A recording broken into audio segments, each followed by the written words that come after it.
What's up everyone and welcome to Best Car Reviews. I'm Ben and today we'll be dissecting the 2024 Subaru Ascent.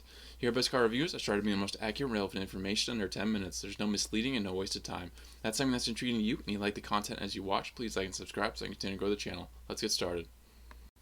The Subaru Ascent, in a world full of SUVs, and specifically the United States of America filled with SUVs, there's a lot of competition out there, and the Subaru Ascent I think is easily looked past and maybe slept on. And yes, although it's not as popular as many other options in this segment, they're still bringing a lot to the table that should be considered when exploring your SUV option, especially your three-row SUV option, because there might be some things here that you can get for less money. And if you're loving this design, stay tuned, because today we're going to go through all the trims and key details that matter most to you to determine which will be the best bang for your buck.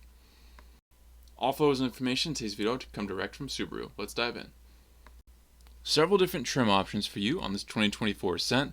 You have the base, premium, Onyx Edition, Limited, Onyx Edition Limited, and Touring, with a couple of those with 8-seat options. That basically will start you off at $34,195, and Touring will round you off at $48,495. So hopefully across this span of trims and a price range of about 14 grand, there is an Ascent here in this lineup that fits your needs and your budget to get you the Ascent that you like.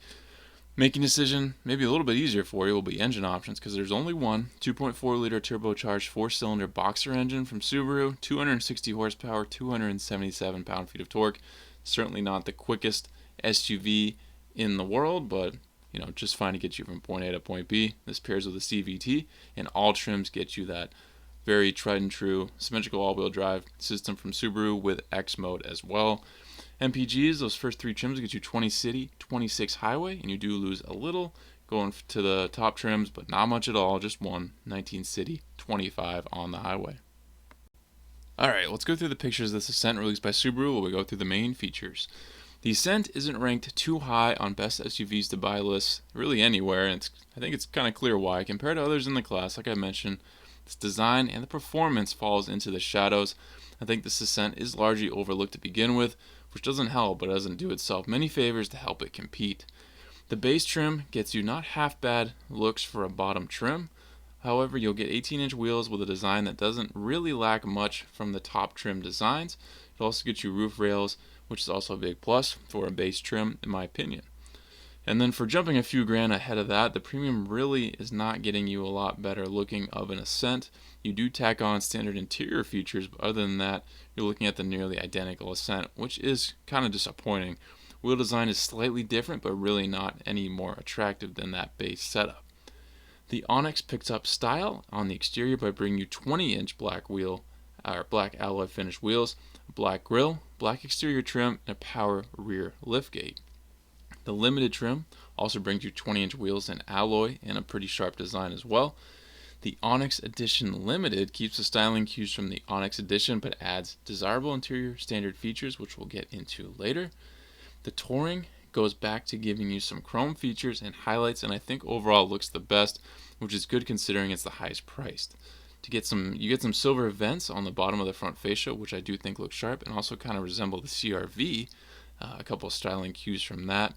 Once again, the main differences in this over any other trim will fall on the interior features, not so much on the exterior. It's certainly not performance. Let's not forget here, you're paying all this extra money and you're not getting any more performance. You do get 5,000 pounds of towing capacity with your Ascent. You get 8.7 inches of ground clearance, so I guess if you opt for the Onyx, you want to do some moderate off-roading, maybe to your campsite, you should do just fine. LED fog lights are on the Onyx Edition and up, which is a great touch. Body color door handles on all trims as well. And when we're talking about best bang for your buck, the decision on this one may have been my most difficult yet, and that is well over 100 reviews at this point. Normally, I feel the best trim is the second one up the ladder, in this case being the premium. However, I feel the premium is not worth that price tag.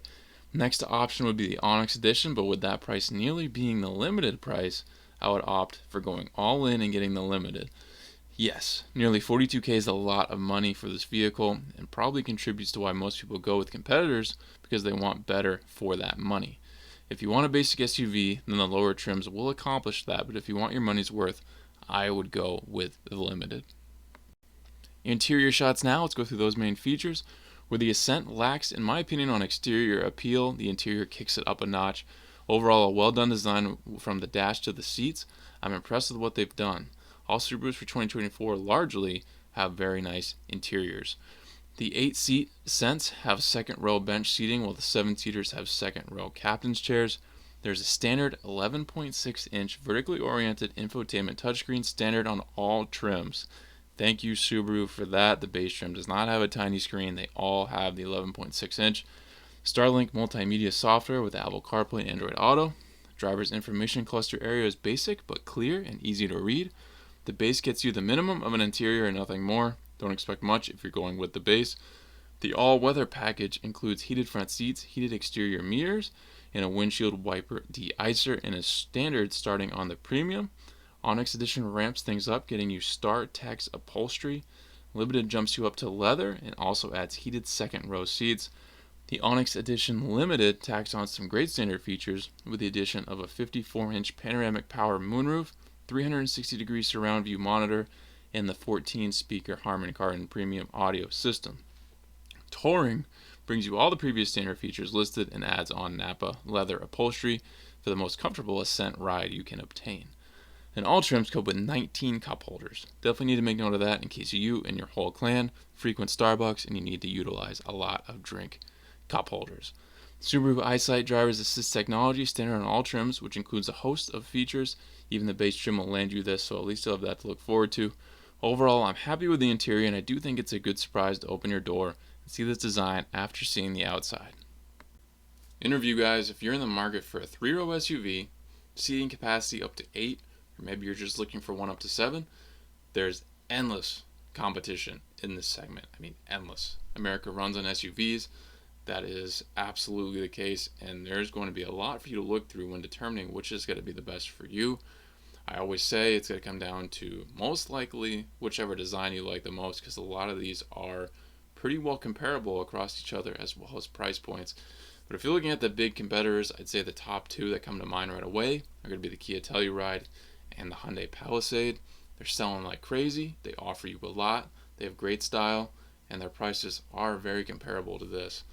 So definitely make sure you cross compare everything that's on your wish list across these options.